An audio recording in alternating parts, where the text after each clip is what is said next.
जन्नत कैसी होगी? कुरान और हदीस की रोशनी में। क्या आपने कभी सोचा है कि अगर आज आपकी आंख बंद हो जाए और कल आपको जन्नत में दाखिल होने का हुक्म मिल जाए तो वो पहला लम्हा कैसा होगा? वो पहला सांस, वो पहला मंजर, वो पहला सुकून। क्या आप जानते हैं कि जन्नत वो जगह है जहां न कोई खौफ होगा, न कोई गम, न कोई बीमारी, न कोई जुदाई। आज हम बात करेंगे कि जन्नत कैसी होगी और वहां एक मुसलमान के लिए क्या-क्या नेमतें होंगी, कुरान और हदीस की रोशनी में। सूरतुल फज्र की आयत नंबर 27 से 30 में अल्लाह उस कामयाब रूह से खिताब करते हुए फरमाएगा, ए इत्मीनान वाली रूह, तू अपने रब की तरफ लौट चल, इस तरह के तू उससे राजी और वो तुझसे राजी। बस मेरे बंदों में शामिल हो जा और मेरी जन्नत में दाखिल हो जा। सोचिए, जब अल्लाह खुद आपको दावत देगा तो वो लम्हा कैसा होगा। जब आप जन्नत के दरवाजों के करीब पहुंचेंगे तो वहां खामोशी नहीं होगी बल्कि इस्तकबाल होगा। सूरत-उज़-ज़ुमर की आयत नंबर 73 में अल्लाह नक्शा खींचते हुए फरमाते हैं, और जो लोग अपने रब से डरते थे वो गुरुह दर गुरुह जन्नत की तरफ भेजे जाएंगे, यहाँ तक कि जब वो उसके पास पहुंचेंगे और उसके दरवाजे खोल दिए जाएंगे तो वहां के निगरान फरिश्ते उनसे कहेंगे, सलाम हो तुम पर, तुम बहुत अच्छे रहे, अब इसमें हमेशा के लिए दाखिल हो जाओ। फरिश्तों का सलाम और हमेशा की जिंदगी की खुशखबरी। जब पहला कदम अंदर पड़ेगा तो क्या एहसास होगा। सूरतुल इंसान की आयत नंबर 13 में अल्लाह फरमाते हैं, वो वहां ऊंचे तख्तों पर टेक लगाए बैठे होंगे, वहां ना वो सूरज की तपिश देखेंगे और ना ही सख्त सर्दी। यानी वहां का मौसम इतना मोतदिल, इतना प्यारा होगा जिसका तसव्वुर दुनिया में मुमकिन नहीं। वहां की जमीन मट्टी की नहीं, जाफरान की होगी। सही तिर्मिजी की हदीस नंबर 2526 में नबी करीम सल्लल्लाहु अलैहि वसल्लम ने फरमाया कि इसकी मट्टी खालिस कस्तूरी है, इसकी ईंटें सोने और चांदी की हैं। वहां कंकर नहीं चुभेंगे बल्कि वहां के कंकर मोती और याकूत होंगे। आइए जरा जन्नत के बागात की सैर करते हैं। सूरतुल गाशिया की आयत नंबर 10 से 16 में अल्लाह फरमाते हैं, वो आलीशान बाग में होंगे, वहां वो कोई बेहुदा बात नहीं सुनेंगे।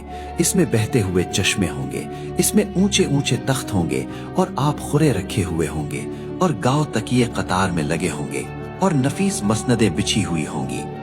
ये वो आराम है जिसके लिए इंसान दुनिया में तरसता है। आप वहां चल रहे हैं और आपको प्यास महसूस होती है, लेकिन ये दुनिया की प्यास नहीं, ये एक लज्जत है। सूरत-उद-दहर की आयत नंबर 5 और 6 में अल्लाह फरमाते हैं, बेशक नेक लोग ऐसे जाम पिएंगे जिसमें काफूर की आमेजिश होगी। ये एक चश्मा है जिससे अल्लाह के बंदे पिएंगे और जहां चाहेंगे इसकी नहरें बहा ले जाएंगे। और खाने के लिए आपको मेहनत नहीं करनी पड़ेगी। सूरतुल हक्का की आयत नंबर 23 में अल्लाह फरमाते हैं, इसके फलों के गुच्छे झुके हुए होंगे, आप लेटे हों या बैठे, फल खुद ब खुद आपकी पहुंच में आ जाएंगे। लेकिन जन्नत सिर्फ खाने पीने का नाम नहीं, ये रिश्तों के सुकून का नाम है। दुनिया में अक्सर हम जिनसे मोहब्बत करते हैं, मौत उन्हें हमसे छीन लेती है।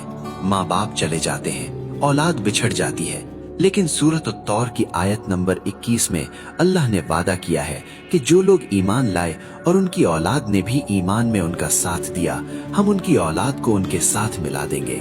जरा इस मंजर का सोचिए, जब जन्नत के दरवाजे पर आपकी मुलाकात आपकी माँ से होगी, आपके वालिद से होगी, उन प्यारों से होगी जिन्हें आपने मट्टी तले दफनाया था और रोते हुए वापस आए थे।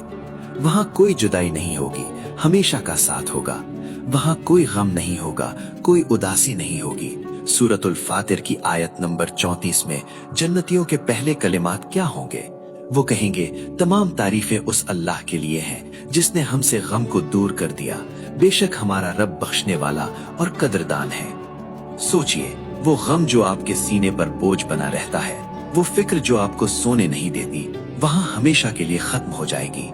वहां के महल्लात कैसे होंगे? सूरतुल अनकबूत की आयत नंबर 58 में अल्लाह फरमाते हैं, और जो लोग ईमान लाए और नेक अमल किए, हम उन्हें यकीनन जन्नत के ऊंचे बाला खानों में जगह देंगे जिनके नीचे नहरें बहती होंगी। वो वहां हमेशा रहेंगे। अमल करने वालों का क्या ही अच्छा अजर है। और वहाँ की सोहबत कैसी होगी? वहाँ कोई लड़ाई झगड़ा, कोई तानाजनी नहीं होगी। सूरतुल वाक़िया की आयत नंबर 25 और 26 में जिक्र है, वहाँ वो ना कोई बेहुदा बात सुनेंगे न गुनाह की बात, बस हर तरफ सलाम ही सलाम की आवाज होगी।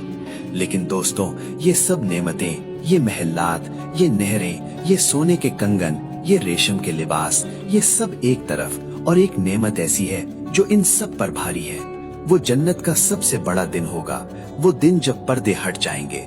सूरतुल क़ियामा की आयत नंबर 22 और 23 में अल्लाह फरमाते हैं, उस दिन बहुत से चेहरे तरोताजा होंगे और अपने रब की तरफ देख रहे होंगे।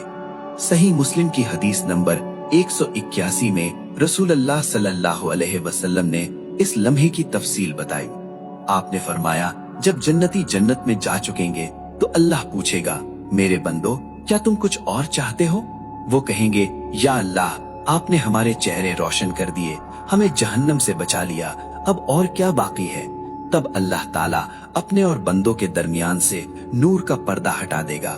कसम है अल्लाह की, जन्नतियों को कोई ऐसी नेमत नहीं मिली होगी जो अपने रब के दीदार से ज्यादा महबूब हो।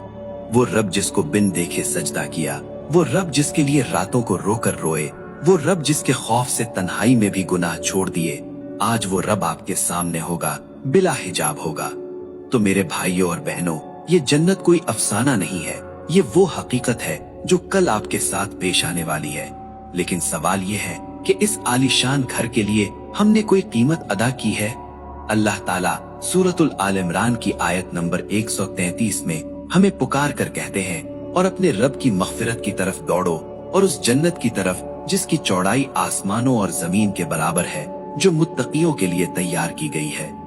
अल्लाह हमें चलने के लिए नहीं कह रहा, अल्लाह हमें दौड़ने के लिए कह रहा है। जिंदगी बहुत मुख्तसर है, ये धोखे का घर है। आज अगर आप थक चुके हैं, अगर दुनिया ने आपको तोड़ दिया है, तो हिम्मत न हारे, बस थोड़ा सा सब्र और है।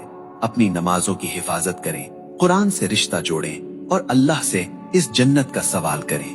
नबी करीम सल्लल्लाहु अलैहि वसल्लम ने सही बुखारी की हदीस नंबर 6500 में फरमाया, दुनिया की मिसाल आखिरत के मुकाबले में ऐसी है जैसे तुम में से कोई अपनी उंगली समंदर में डाले और फिर देखे कि वो कितना पानी लेकर लौटी।